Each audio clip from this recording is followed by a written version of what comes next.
보셨죠? 제가 말씀 공독해 드릴게요. 사무엘상 14장 6절에서 15절 말씀이에요. 요나단이 자기의 무기를 든 소년에게 이르되 우리가 이 할례 받지 않은 자들에게로 건너가자. 여호와께서 우리를 위하여 일하실까 하노라. 여호와의 구원은 사람이 많고 적음에 달리지 아니하였느니라. 무기를 든 자가 그에게 이르되 당신의 마음에 있는 대로 다행하여 앞서 가소서. 내가 당신과 마음을 같이하여 따르리이다.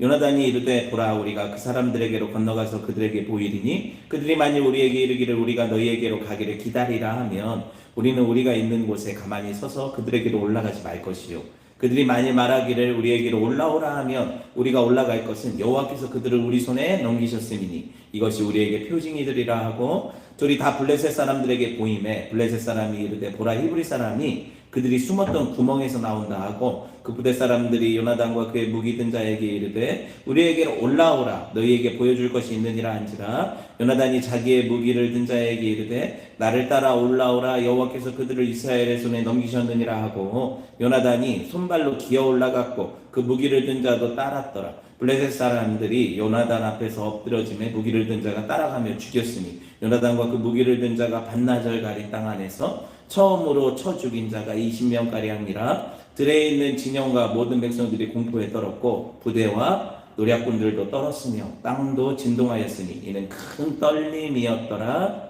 아멘. 네, 오늘 사무엘 강의 29번째 시간이에요. 여호와의 구원은 사람과 관계가 없습니다. 여호와의 구원은 사람과 관계가 없습니다 라는 제목으로 함께 하나님 말씀을 나눌게요. 여러분 우리가 지금 살펴보고 있는 성경이 뭐예요? 네, 사무엘이죠. 사무엘서예요. 사무엘서 중에서도 상권이죠. 사무엘상. 여러분 제가 사무엘서 전체 주제를 처음부터 여러 차례 말씀을 드렸어요. 특별히 사무엘상 2장 30절 하반절 부분이 사무엘상 전체의 키워드라고 했어요. 그게 뭐냐면 나를 존중히 여기는 자를 내가 존중히 여기고 나를 멸시하는 자를 내가 경멸하리라. 이게 누구한테 했던 말씀이에요? 엘리 집안에 했던 사무엘에게 말씀하셨던 엘리 집안에 대해서 말씀하셨던 하나님의 말씀이거든요. 하나님을 존중히 여기다, 무겁게 여기다. 이게 뭐예요? 그분 말씀을 듣고 청종한다는 거죠. 그렇죠? 가볍게 여기는 건 뭐예요? 그분 말씀을 순종하지 않는다는 거죠. 듣지 않는다는 거예요. 그거예요. 여러분 이 한 가지 기준을 통해서 사무엘상은 어떤 사람이 하나님 마음에 합한 사람인가, 어떤 사람이 하나님 마음에 불합한 사람인가, 이거를 보여주죠. 그래서 초반부에 누가 하나님 마음에 합했어요? 네, 사무엘이. 누가 하나님 마음에 합하지 않았어요? 엘리가. 그쵸? 그러니까 그 집안이 어떻게 되어지는지 우리가 보잖아요. 봤잖아요. 이제 그러면은 그 다음에는 누구 차례가 돼요? 사울이. 그리고 또 누가 합하겠어요? 다윗이. 그래서 사울의 집안은 점점 망하여 가고 다윗의 집안은 점점 흥하여 가는 거죠. 그런 거예요. 여러분 지난 시간에 우리가 사울의 잘못을 두 가지를 배웠는데 뭐냐면 기다리라는 하나님의 말씀 명령에 불순종한 거죠. 그리고 자기가 스스로 예배했어요. 예배는 누굴 통해서 가능하다고 했어요? 오직 제사장. 그러니까 누구예요? 오직 예수 그리스도를 통해서만 하나님께 드려질 수 있는 게 예배인데 스스로 인간이 하나님을 조종하기 위해서 예배마저도 자기 유익을 위해 끌어다 쓸 수 있는 게 인간이라는 거예요. 그리고 인간의 종교성이라는 거죠. 저와 여러분이 이런 모습이라는 거예요. 그래서 순종이 예배보다 어떻다? 더 나은 거라는 거죠. 아무리 예배 많이 드려도 늘 불순종하는 일상을 살면 이게 뭐냐면 가증스러운 우상숭배라는 거예요. 하나님 앞에 가증스러운 우상숭배라는 거예요. 여러분 하나님 우리에게 원하시는 게 뭐예요? 우리가 옷이 좀 막 뻑적지근하게 예배하는 그 예배 자체를 원하실까요? 그런 행위 자체를 원하실까요? 한번 생각해 보세요. 우리 예배를 돌아보시고. 그게 뭔데요? 천군 천사가 둘러싸서 많은 물소리 같이 하나님을 찬양하고 있다니까요. 근데 우리가 이렇게 30명, 20명, 10명 모여가지고 큰 교회도 마찬가지예요. 모여가지고 막 그 기악대를 연주를 하고 막 그 아름다운 찬양대가 쭉 서가지고 한다고 해서 그 찬양이 그 천사들의 찬양보다 아름답겠어요? 하나님이 이 찬양이 별점 10점짜리니까 나는 이 땅에서 성도들이 드리는 찬양이 더 좋다 이러시겠냐고요? 그런 차원이 아니라 예배는 뭐예요? 천국의 모형이라고 했죠. 천국 예배를 우리가 여기서 모형으로 살고 있는 거예요. 그러니까 하나님의 예배하는 것이 어떤 것이고 하나님으로부터 공급받는다는 게 어떤 것이고 그분의 말씀 따라 순종하며 산다는 게 어떤 거고 그분과 함께하는 기쁨이 뭔지를 경험하는 게 예배예요. 그렇죠? 그러면 내가 그분과 동행하려면 뭘 해야 돼요? 그분의 말씀에 순종해야 동행이 가능한 거예요. 아니 엇박자가 자꾸 나는데 무슨 동행이에요? 끌고 가시는 거지. 개가 목줄이 채워져서 주인과 같이 산책을 해요. 그 주인과 오래 산책을 하면 어떻게 해요? 동행이 되죠. 주인의 의도를 알고. 그런데 개가 어떤 때 자기도 그러니까 주인하고 이렇게 같이 다니던 그 산책길에서 이상 행동을 할 때가 있어요. 저 상대방이 다른 산책하는 개를 만나가지고 막 그 개한테로 뛰어가려고 하고 할 때 이게 제어를 하려고 해도 주인보다 힘센 개들을 끌고 가죠. 그럼 뭐예요? 이게 동행이라고 부르지 않죠. 순종하지 않는 거잖아요. 여러분 무슨 얘기를 하려는 거예요? 하나님께서 하나님의 뜻에 우리를 맞추어서 가는 것을 순종으로 여기시는 것이 내 뜻에 하나님을 끌어당기는 걸 순종으로 여기지 않으신단 말이에요. 그게 동행이 아니란 말이에요. 같이 가는 것 같은데 그건 주인이 어쩔 수 없이 개를 끌고 오려고 가시는 것뿐이지. 아시겠어요? 그건 동행이 아니란 말이에요. 여러분 오늘 요나단은요 하나님과 동행한 사람으로 그려져요. 동역한 사람으로 그려져요. 근데 그 아버지 사울은 어땠어요? 하나님과 동행하지도 않고 동역하지도 않고 순종하지도 않죠. 오늘 보시면 이 왕인 아버지 사울에게 말 안 하고 올라간다. 뭔가 균열이 있죠. 그 블레셋 군대를 치러 가는데 군 통수권자가 누구예요? 사울이잖아요. 근데 그 명령을 듣지도 않고 자기들이 지금 임의대로 전쟁을 하러 올라가는 거예요. 블레셋 진영으로. 그러니까 뭔가 사울을 못 믿어하는 뭐예요? 요나단과의 이런 어떤 그 갈등이 보이죠. 그게 안 보여요? 보여야 돼요. 자, 사무엘상 14장 6절 봅시다. 시작. 요나단이 자기의 무기를 든 소년에게 이르되 우리가 이 할례 받지 않은 자들에게로 건너가자. 여호와께서 우리를 위하여 일하실까 하노라. 여호와의 구원은 사람이 많고 적음에 달려 있지 아니하니라. 정말 멋있는 말을 하죠. 요나단의 신앙이 보여요. 블레셋 사람들을 향해서 요나단은 딱 뭐라고 규정을 해요? 저 사람들은 할례 받지 않은 자들. 나는 그럼 할례 받은 자. 할례는 무슨 뜻이에요? 하나님의 언약이 그 안에 있다는 표징이죠. 나는 언약 백성. 지금 우리를 치려고 하는 강대한 군대를 끌고 온 저들 블레셋은 언약 밖에 있는 자들. 그러면 언약 백성이 언약 밖에 있는 자들을 두려워하면 돼요? 안 돼요? 두려워하지 말라 하셨잖아요. 하나님이 원래 이 블레셋을 가나안에 그 여호수아 때 들어가셨을 때 어떻게 하라고 하셨어요? 그 가나안 7족속을 다 진멸하라고 하셨잖아요. 근데 그들이 불순종하고 두려워했기 때문에 진멸 안 된 게 그 화근이 돼서 이 블레셋이 이렇게 커 있는 거잖아요. 자기 정체성을 요나단은 분명히 알고 있죠. 그런 저들이 아무리 강해도 저들은 언약 밖에 있는 자들이다. 세상을 향해 우리가 이런 담대함을 갖고 있냐고요. 난 언약 백성이잖아요. 난 하나님의 백성이잖아요. 세상 사람들이 아무리 화려한 규모와 대단한 물질과 대단한 명성과 권력을 갖고 있어도 그것이 나를 주눅들게 하지 못해야 내가 뭐예요? 하나님의 언약 안에 있는 백성이라는 거예요. 아시겠어요? 여러분 적군 앞에서도 이렇게 당당할 수 있는 건 뭐예요? 그 근거가 하나님께 있기 때문이잖아요. 자기가 요나단이 자기의 실력을 의지했다면 그 아무것도 아니죠. 자기 병기든 자 그 경호원이 대단하다고 생각해서 그렇게 올라갔을까요? 아니에요.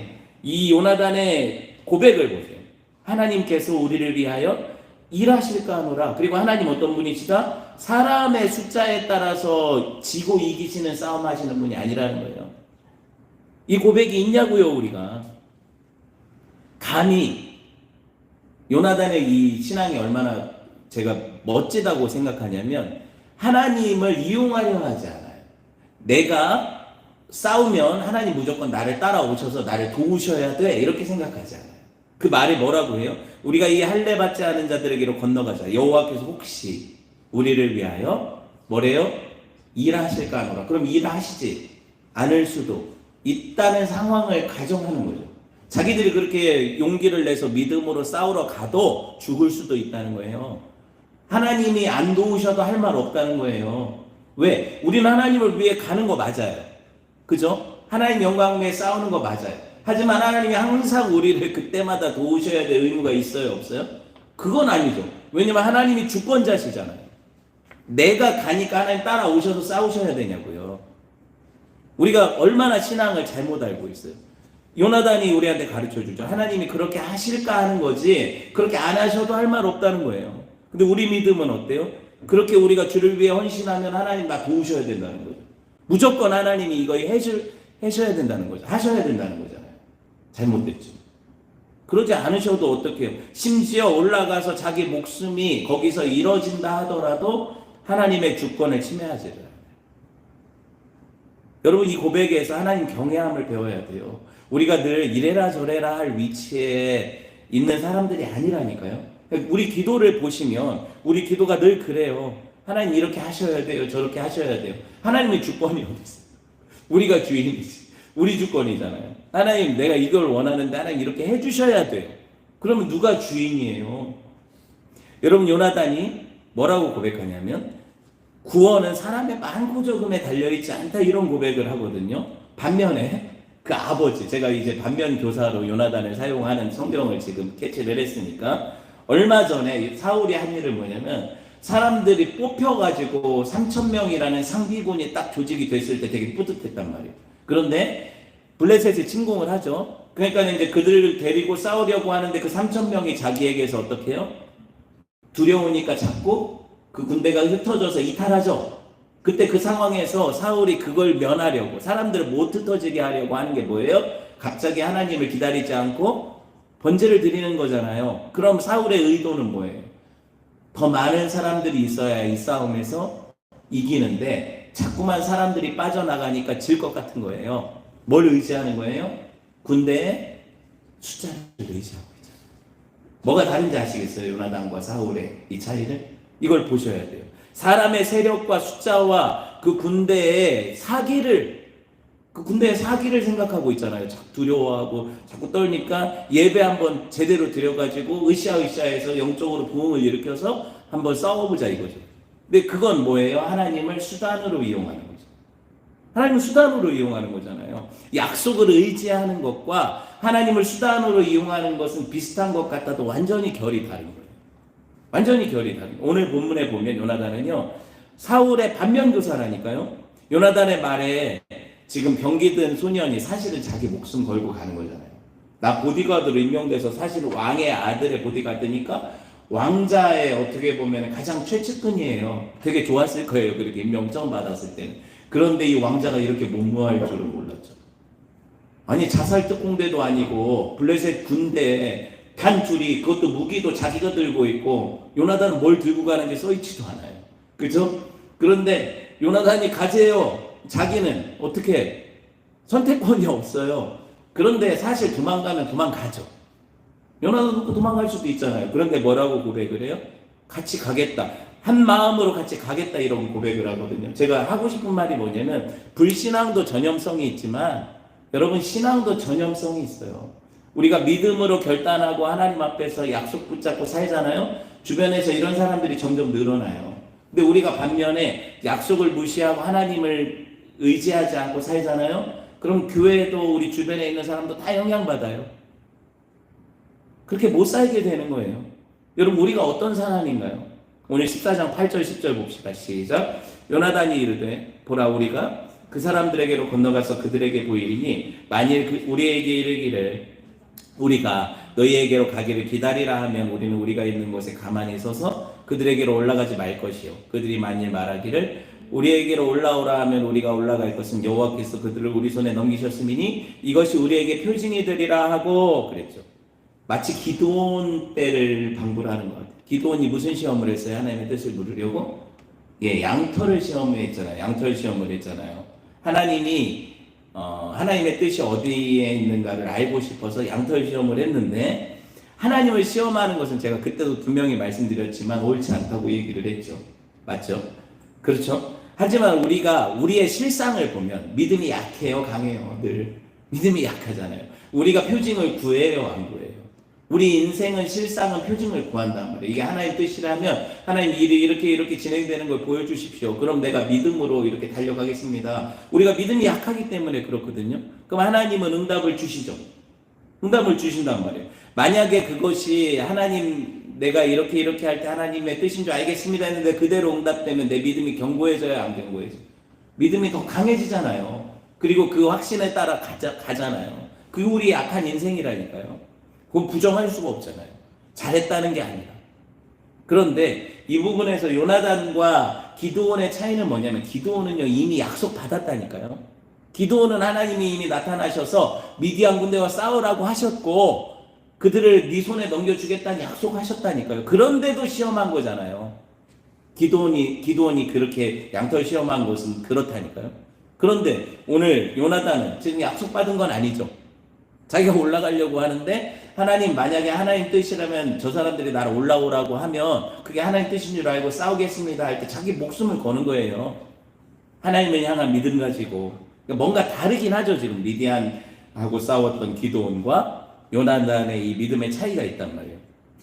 누가 시켜서 하는 일도 아니고 아버지는 지금 그 600명의 용사들하고 숨어 있고 싸우러 가지도 않고 있는데 단둘이 일을 하고 있단 말이에요.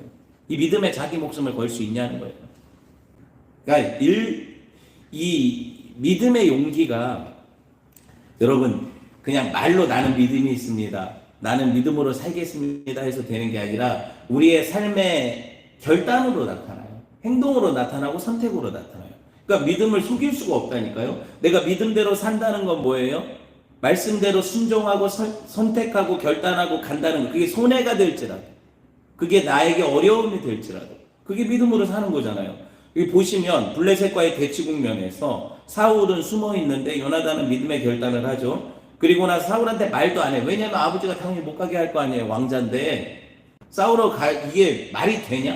두 명이 가가지고 뭘 어떻게 하겠다는 거예요. 괜히 벌집 쑤시지 말고 가만히 있어라 이럴 거 아니에요. 근데 요나단은 지금 이 할례 없는 백성들이 감히 살아계신 하나님을 모독하고 있어? 하고 하나님께서 주신 의분이 그 안에 불이 있단 말이에요. 그럼 이게 상의해서 될 일이에요? 그래서 혈육과 상의하지 않는다고 하잖아요. 바울이 하나님 일을 할 때. 왜냐면 혈육은 아버지 예수님 절대로 그렇게 되지 않기를 원합니다. 십자가 지 마십시오 그러잖아요. 그랬더니 베드로한테 예수님이 뭐라고 하죠? 사탄아 뒤로 물러가요. 우리 인정관계에서는 그렇게 하는 걸 원치 않아요. 그게 사람의 인정이죠. 그런데 하나님의 일을 하려면 그런 인정을 뛰어넘잖아요. 보시면 혈육과 상의하지 않고 지금 죽으면 죽으리다 하니까 병기든 자도 같이 죽겠다고 가는 거거든요. 이 고백 아닙니까? 에스더의 고백하고 똑같잖아요. 지금 믿음으로 나갔더니 이제 하나님이 어떻게 일하실지 기대되지 않아요? 죽을 수도 있어요. 사실은 요나단은 그냥 그대로 올라가서 죽을 수도 있어요. 그걸 상정하고 가는 거예요. 당시에 사울이 어디 있었어요? 말씀해 보니까 말씀 보세요. 미그론에 있는 석류나무 밑에 진치고 있었는데 남은 아직 안 도망간 600명이 있었고 군대가 있었죠. 그리고 사울 곁에 누구를 데려왔냐면 아이야라는 대제사장을 데려왔어요. 에봇을 입혀놓고 대제사장을 데려온 이유는 뭐예요? 전쟁에서 하나님의 뜻을 모르려는 의도거든요. 대제사장은요 에봇을 입고 앞에 판결 흉패라는 거 12보석이 달린 그 흉패를 딱 붙이고 이렇게 차고 앉아있어요. 그 안에 뭐가 있냐면 주머니가 달려가지고 판결 흉패 안에 2개의 돌이 들어있는데 그게 뭐냐면 우림과 둠밈이라는 거예요. 하나님의 뜻을 묻는 거죠. 홀짝이든 아니면은 예 아니오든 뭔지 모르겠어요. 왜냐하면 오래돼서 소실됐고 정확하게 그렇게 어떻게 물어보고 어떻게 뽑는 건지 나오지 않아요. 정확하게 모르지만 뭔가 하나님의 뜻을 분별할 수 있는 2가지의 우림과 둠밈이라는 돌이 있었단 말이에요. 장치가 있었단 말이에요. 그런데 여러분 생각해 보세요. 사울은 지금 대제사장을 물어보고 불러와서 그 우림과 둠밈으로 거룩한 하나님의 뜻을 묻는 제스처를 하죠. 되게 종교적이란 말이에요. 그리고 형식도 딱 갖췄단 말이에요. 그리고 자기가 하나님의 뜻을 묻는다는 어떤 왕으로서의 하나님을 의지하는 모습도 백성들한테 보여주고 있단 말이에요. 근데 이게 쇼 같아요. 왜 쇼 같냐? 나중에 보면 제가 이제 설명을 하면 여러분이 아시겠지만 전쟁을 앞두고 당연히 왕이 하나님 뜻을 묻는 게 뭐가 죄예요? 당연히 묻는 게 맞죠. 다윗도 늘 물어봤다니까요. 하나님 올라갈까요 말까요, 싸울까요 말까요. 다윗은 그때마다 하나님의 응답 들었거든요. 근데 왜 제가 이걸 죄라고 하냐면 하나님이 사울에게 응답하지 않으시거든요. 사울이 물어도 하나님은 사울에게 응답하지 않으시거든요. 이건 뭔가 잘못됐다는 거죠. 하나님 응답을 못 듣는 예배가 뭐예요? 하나님 말씀 못 듣는 예배가 뭐냐고요? 형식적인 예배죠. 뭔가 잘못되어 있는 거죠. 생각해 보세요. 하물며 중심을 보시는 하나님이 사울의 심령을 모르실까요? 사울이 지금 모르고 있는 게 뭐냐면 자기 아들이 저쪽에서 블레셋 사람들과 싸우려고 둘이 올라간 걸 모르고 있어요. 아시겠어요? 그 상태에서 사울은 지금 대제사장이랑 불러가시고 하나님 뜻만 물으려고 하고 있다고요. 그런 상황이에요. 그리고 누구죠? 요나단과 그 병기든 자가 그 블레셋에게 올라가려고 하는데 그 묘사를 보세요. 요나단이 손으로 바위를 붙잡고 올라가야 되니까 손에 무기 하나 못 잡는 거예요, 지금. 보세요. 블레셋 진영은 높이 있잖아요. 험준한 바위. 거기 보세스랑 세나라고 하나요? 그게 뭐냐면 뾰족뾰족하다, 가시 같다 이런 뜻이거든요. 그러면 그런 바위가 어떤 바위인지 아시겠어요? 붙잡고 겨우 올라가는데 만약에 여러분 같으면 여러분이 블레셋이라면 두 명이 싸운다고 올라가면 어떻게 하겠어요? 위에서 활로 겨우 붙잡고 암벽 등반하고 있는데 등판이 얼마나 넓게 보이겠어요. 그냥 놔두는 게 웃기죠 지금. 생각해보세요 여러분. 진짜 싸움인데 이게. 두 사람이 일부러 몸을 보였을 때 하나님의 사인을 구했을 때 어때요? 블레셋 사람들이 그들을 얼마나 하찮게 여겼으면 올라와봐라 그러잖아요. 그리고 놔둬요. 올라올 때까지 그냥 놔둔단 말이에요.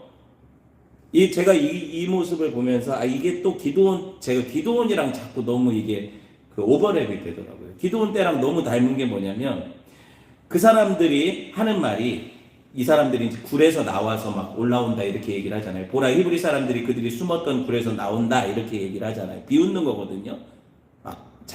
아무것도 아닌 정말 쥐새끼 같이 숨어들었던 것들이 이게 죽을 똥 살 똥 모르고 나온다 이런 얘기거든요. 그렇게 비웃잖아요. 사사기 6장 2절을 보세요.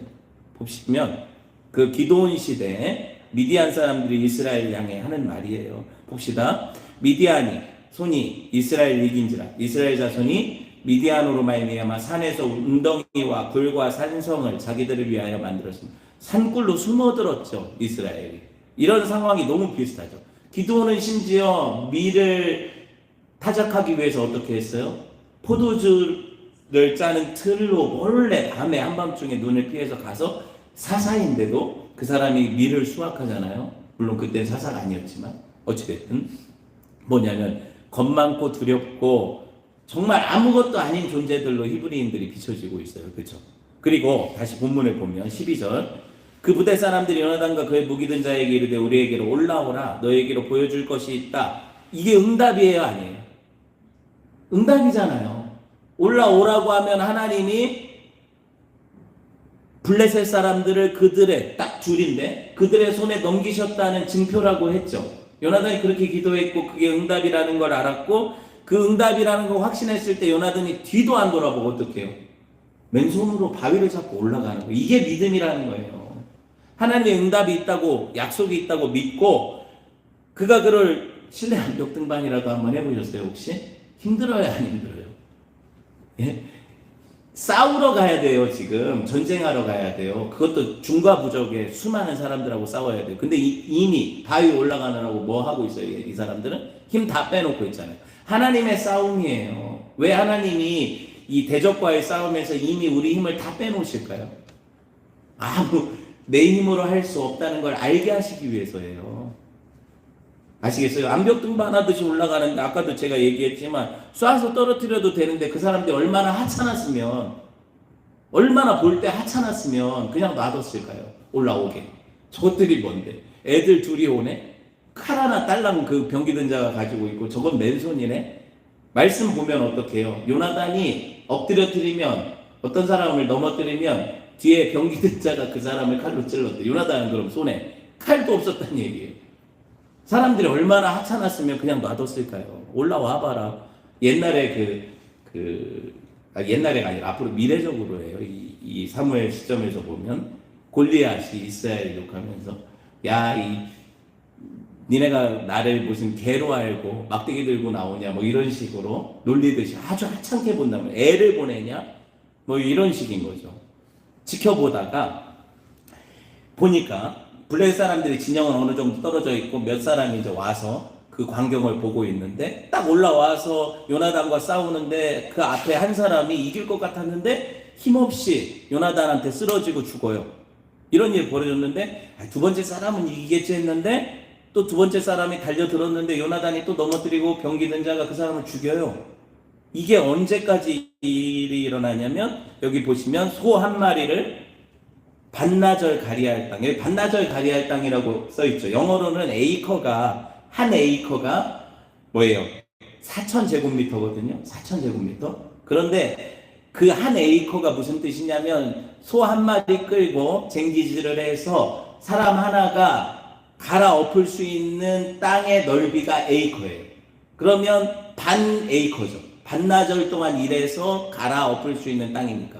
그게 어느 정도겠어요? 아까 4,000이니까 마이너스 2,000 하면 2,000이겠죠. 2,000제곱미터 안에서 몇 명이 쓰러져요? 하나, 둘, 셋, 20명 정도가 쓰러져요.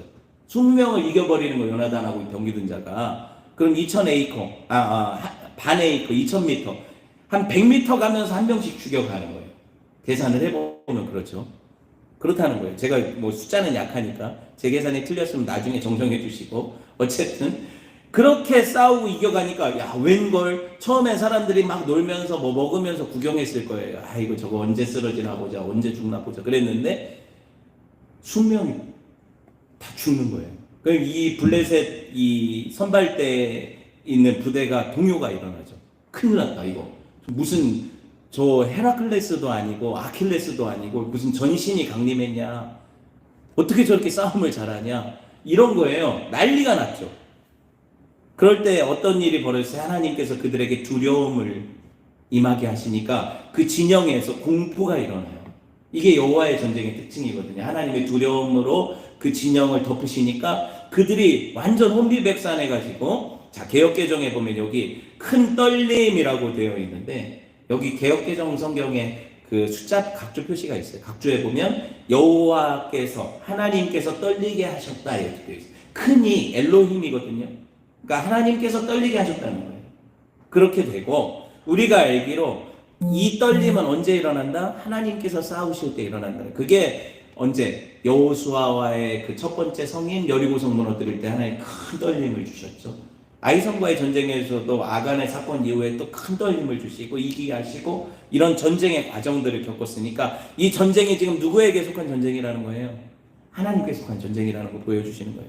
한 사람의 결단으로 하나님께서 일하시기 시작하는데 여러분 기드온에 나타난 이 장면하고 너무 비슷해요. 이 모든 게 기드온도 몰래 미디안 진영에 숨어들었다가 직접 그 군인들이 하는 말을 듣거든요. 기드온이 들은 말이 뭐예요? 사사기 7장 12절 15절 미디안과 아말렉 동방의 모든 사람들이 골짜기에 누웠는데 메뚜기에 많은 수와 같고 그들의 낙타의 수가 많아 해변에 모래가 많은 같은지라. 기드온이 그곳에 이른 적 어떤 사람이 그의 친구에게 꿈을 말하여 이르기를 보라 내가 한 꿈을 꾸었는데 꿈에 보리떡 한 덩어리가 미디안 진영으로 굴러들어와 한 장막에 이르러 그것을 쳐서 무너뜨려 위쪽으로 덮으니 그 장막이 쓰러지더라. 그 친구가 대답하여 이르되 이는 다른 것이 아니라 이스라엘 사람 요아스의 아들 기드온의 칼이라. 하나님이 미디안과 그 모든 진영을 그의 손에 넘겨주셨느니라 하더라. 기드온이 그 꿈과 해몽을 하는 말을 듣고 경배하며 이스라엘 진영으로 들어와 이르되 일어나라 여호와께서 미디안과 그 모든 진영을 너희 손에 넘겨주셨느니라 하고. 똑같죠. 뭐가 똑같냐면 그 침공했던 미디안 군대의 수를 표현하는 말이 뭐예요? 바다에 모래 같았다. 블레셋이 지금 진영을 짜고 왔는데 바다에 모래 같았다고 했잖아요. 지난 시간에. 그만큼 많은 군대가 침공했다고 하잖아요. 이 이야기가 이쯤 되면 이야기 향방이 어떻게 진행될지 감이 오죠. 우리는 성경을 잘 아니까 감이 와요. 기드온 이야기에서 하나님이 어떤 일을 벌이셨어요? 숫자를 의지하지 말라는 사인을 주신 거잖아요. 처음에 기드온이 나팔 불었을 때 몇 명이 모여들었어요? 이스라엘 32,000명이 모여들었어요. 근데 하나님이 야, 이 전쟁의 두려움에 떠는 자는 다 필요 없다 돌려보내라 하니까 몇 명이 갔을까요? 2만 명이 떠나갔어요. 32,000명의 군대가 모였는데 미디안과 싸워야 되는데 2만 명이 집에 가버렸어요. 그럼 12,000명 남았어요. 하나님이 12,000명 가지고 이거 갖고 어떻게 싸워하고 기드온이 두려워하는데 너무 많다. 너무 많다. 기드온 시냇가로 데려가가지고 물을 먹여봐라. 그래가지고 물을 먹였는데 300명은 이렇게 손에다 이렇게 먹고 나머지는 개처럼 꿇어 앉아가지고 먹고 이랬죠. 그랬는데 하나님이 몇 명을 택하셔요? 네. 그게 이렇게 먹어서 중요한 게 아니라고 제가 몇 번을 설명을 드렸어요. 그게 아니라 더 작은 숫자이기 때문에 아시겠어요? 300명을 택하신 거. 왜? 하나님의 구원은 사람의 수에 달려있지 않다. 이게 누가 한 고백이에요 지금? 요나단이 한 고백이잖아요. 요나단이 한 고백이잖아요. 하나님 수에 무기의 강함, 군사의 많고 적음 이거 좌우되잖아요. 심지어 인간의 꾀, 전략, 전술 이것도 중요하지 않아요. 왜냐하면 하나님의 전략 전술은 뭐예요? 항아리에 그 300명이 심지어 무기도 안 들고 사람이 생각할 때 이게 전략이 맞아요? 질그릇 항아리에다가 횃불 숨겨가지고 밤에 가서 그거 깨뜨리고 소리 지르고 거기 불 붙여가지고 와 이렇게 하면 죽죠. 인간적으로 생각할 때 누가 이렇게 싸워요? 여러분이 만약에 여러분 부대를 이끌고 싸우러 간다면 이런 전략 전술을 택하겠어요? 미치지 않고서는. 근데 기드온은 이 말을 들었거든요. 하나님께서 이 미디안을 기드온의 손에 넘기셨다는 소리 들었거든요. 이걸 믿음으로 이제 붙잡죠. 이 확신 가운데 가니까 어떻게 해요? 그 300용사가 그 진영에 막 소리 지르고 불 켜고 돌아다닐 때 어떻게 지들끼리 서로 죽이는 살육이 일어나잖아요. 그래서 그 10몇만 명 대군이 그날 한날에 다 죽잖아요. 다 도망가고. 이 일이 그럼 어떻게 될 것인지 보여요? 요나단이 둘이 올라갔잖아요. 지금 2명이 올라갔지만 블레셋과의 싸움에서 누가 지금 위기에 빠진 것 같아요? 요나단과 칼을 든 자, 병기 든 자가 지금 위태로울 것 같아요. 아니면 하나님의 전쟁에서 믿음의 눈으로 보면 지금 블레셋이 큰일 난 거예요. 블레셋이 큰일 난 거죠. 우리는 이걸 못 보는 거죠. 실제로는 우리가 세상을 향해서 이런 담대함을 가져야 되는데 늘 우리가 큰일 났어요. 우리는 늘 믿음이 없어서 세상이 우리를 어떻게 할 것 같아. 세상이 감당치 못할 사람들이라고 성경이 계속 얘기하는데 우리는 세상을 못 감당하는 사람들이 되는 거예요. 하나님은 심지어 여호수아 갈렙의 고백을 받으셨잖아요. 저들은 우리 밥이라. 근데 우리는 늘 뭐라고 고백해? 10명의 정탐꾼들처럼 우리는 메뚜기 같대. 우리 메뚜기 같은 인생들이 어떻게 저 거인들을 이기냐. 세상이 저렇게 대단한 사람들, 저 뛰어난 사람들, 저 부자들, 그런 사람들이 가득한데 무슨 교회가 무슨 힘이 있어서 교회가 무슨 힘이 있냐고요? 예수 그리스도의 이름에 능력이 있잖아요. 우리에게는 은과 금이 없어요. 없어야 되고. 하지만 뭐예요? 오직 예수 그리스도의 이름에 능력이 있잖아요. 그걸로 일어나 걸으라고 세상을 향해서 명령할 수 있는 존재가 우리인데 우리는 세상 눈치 보고 세상이 일어나 걸으라고 하면 꼭두각시처럼 그들의 조정을 받는 게 우리니 성령께서 얼마나 탄식하겠어요 우리 안에서. 여러분 골리앗 앞에 선 다윗이 어땠어요? 오늘 요나단과 마음이 통했던 사람 다윗, 요나단의 형제 같은 사람이 어때요? 사울과 대조되는 요나단과 똑같잖아요. 사무엘상 17장 6절 26절 봅시다. 시작. 다윗이 곁에 서 있는 사람들에게 말하여 이르되 이 블레셋 사람을 죽여 이스라엘의 치욕을 제거하는 사람들에게 어떠한 대우를 하겠느냐. 이 할례 받지 않은 블레셋 사람이 누구이기에 살아계시는 하나님의 군대를 모욕하겠느냐. 첫째부터 셋째까지 다윗의 형들이 다 그 전쟁터에 있었어요. 대단한 용사들이 이스라엘에 내노라 하는 싸움꾼들이 다 그 골짜기에서 한 장군 때문에 두려워서 벌벌 떨고 있었어요. 그게 누구예요? 블레셋의 골리앗이라는 그 골리앗이 30일을 밤낮으로 나와가지고 하나님을 모욕하고 있는데 어느 하나도 싸우러 나가지 않아요. 요나단이 여기 없었을 거예요. 요나단은 나갔을 것 같아요. 아시겠어요? 그러고 있는 상황 아니에요. 다윗이 딱 똑같이 요나단과 같은 눈으로 바라보는 거예요. 나를 어떻게 할 수 있는, 나는 저 앞에 메뚜기 같고 저 사람 저런 거인인데 용사인데 나는 저 사람 이길 수 없어 라는 눈으로 바라보는 게 아니라 뭐라고 어떻게 바라봤을까요? 저건 내 밥이다.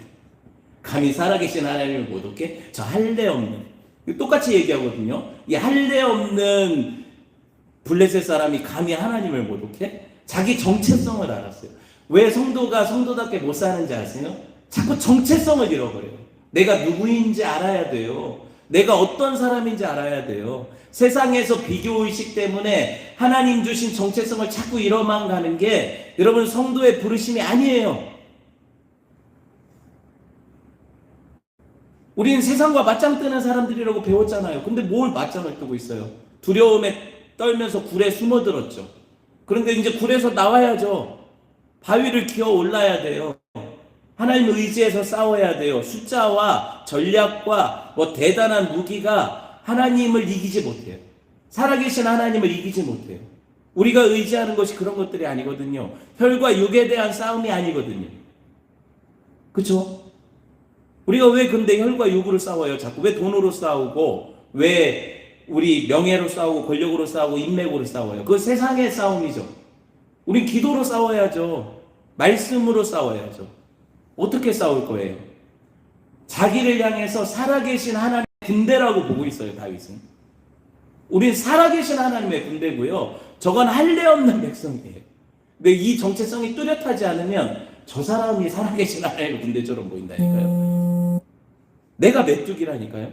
어떡하시겠어요? 다윗이 의지한 것은 요나단하고 똑같아요. 무기, 전략, 숫자 아니라니까요. 그는 하나님을 존중히 여겼어요. 사무에서 전체 주제가 뭐예요? 그분을 존중히 여기는 자를 내가 존중히 여기고 나를 멸시하는 자를 내가 경멸하리라 하셨죠. 똑같아요. 요나단이 하나님을 존중히 여기죠. 저 블레셋의 대군이 무서운 게 아니라 하나님의 이름이 모독받는 게 견딜 수 없어요. 요나단이 어떻게 해요? 둘이라도 가자. 아버지 사울은 싸울 생각이 없다. 실제로 그래요. 사울이 어떻게 해요? 대제사장 불러놓고 기도하는 것 같고 예배하는 것 같았지만 다 형식이었어요. 왜냐하면 요나단이 가가지고 싸우죠. 그러고 막 소동이 났죠. 그러고 나서 사울이 한 행동이 뭐예요? 손을 거두라. 대제사장이 지금 우림과 둠밈을 뽑아가지고 하나님 뜻을 물으려고 하는데 처음에 자기가 시켜갖고 그 일을 하는 거잖아요. 근데 손을 거두라 하는 건 뭐예요? 하지 말라는 거예요. 더 이상 뜻을 물어볼 필요도 없다. 그럼 무슨 말이에요? 사울은 하나님의 뜻이 궁금했을까요? 안 궁금했을까요? 전혀 궁금하지 않았어요. 하나님의 뜻이 궁금해서 그 일을 한 게 아니라 하나님을 이용하려 했다니까요. 종교적인 형식으로, 번제로, 대제사장의 에봇으로 하나님의 뜻을, 자기 뜻을 하나님의 뜻에 대입시켜서 자기 뜻대로 하나님 뜻을 끌어가려고 했다니까요. 그거예요. 그러니까 보세요. 전세를 보니까 딱 둘이 가도 이기고 있어. 지금 둘이 가서 싸우고 있는데 누가 소식 전해주는 사람이 보니까 요나단하고 동기든자가 나갔는데 그 둘이 블레셋 진영 하나를 초토화시키고 있거든요. 그걸 보니까 사울이 어때요? 없었던 용기가 갑자기 백배하죠. 야, 600명이 가면 어떨까? 그리고 어떻게 해요? 하나님 뜻을 더 이상 묻지 않죠. 어떻게 해요? 600명이 가서 승리해요. 그 사울 때문에 이겼을까요? 아니요. 하나님 이름의 영광을 위해서 요나단에게 승리 주신 거예요. 그거예요. 여러분, 요나단이 적진에서 용감히 싸울 때 사울은 종교적인 형식으로 예배하고 있었어요. 우리가 볼 때 기도하고 있었어요. 그것도 훌륭해 보여요. 근데 어느 때 차이가 나는지 아세요? 다 예배하고 다 기도하거든요, 성도들이. 근데 위기의 순간에 하나님을 위해서 분연히 자기 생명을 거는 사람들은 소수예요. 자기를 손해보고 자기가 그렇게 결단하는 사람은 적어요. 하나님은 그럼 어떤 예배자를 찾으실까요? 어떤 게 진짜 예배일까요?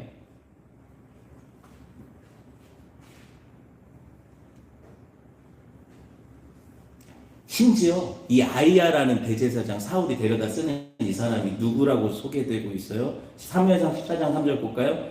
시작. 아이야는 에봇을 입고 거기 있었으니 그는 이가봇의 형제 아이두베의 아들 비느하스의 손자 실로에서 여호와의 제사장이었던 누구의 증손? 엘리의 증손. 보셨어요?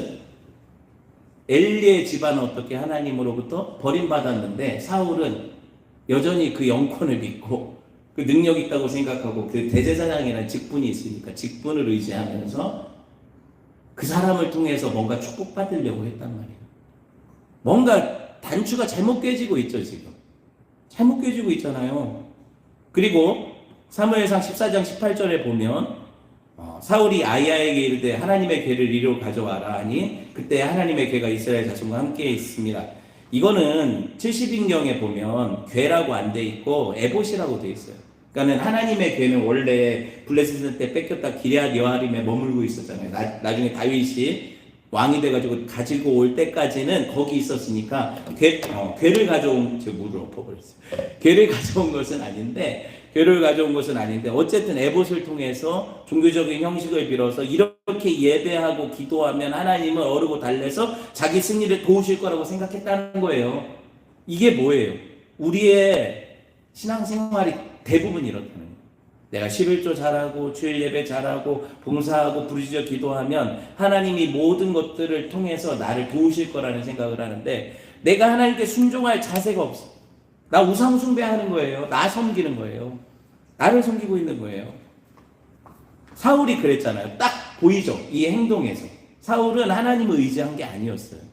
그리고 우리도 똑같이 사울처럼 예배를 하나님을 이용하는 수단으로 사용할 수 있어요. 할 수 있어요. 그렇게. 기도도 수련회도 뭐든 성경 공부든 뭐든 말씀을 맺을게요. 여러분 한 사람의 결단을 통해서 이 일이 일어났어요. 그래서 저는 이 본문을 읽으면 요나단을 칭송하고 싶은데 하나님은 우리의 시선을 요나단에게 돌리지가 않아요. 왜? 그분은 그분의 영광을 사람에게 뺏기지 않으시거든요. 23절 봅시다. 시작. 여호와께서 그날에 이스라엘을 구원하심으로 전쟁의 배가인을 지나니라. 요나단하고 그 병기든 자가 용감하게 싸워서 이긴 줄 알았더니 누가 구원하셨대요? 딱 써 있잖아요. 하나님께서 이스라엘 구원하셨다. 당신의 영광을 뺏기지 않죠. 그러니까 우리는 찬양할 수밖에 없잖아요. 주를 찬양, 손을 들고 찬양, 전쟁은 나에게 속한 것 아니니. 주를 찬양, 손을 들고 찬양, 전쟁은 하나님께 속한 것이니. 하나님께 속한 그런 은혜를 믿음으로 예수님께 시선을 고정하는 저와 여러분 됐으면 좋겠습니다. 함께 말씀 붙잡고 기도합시다.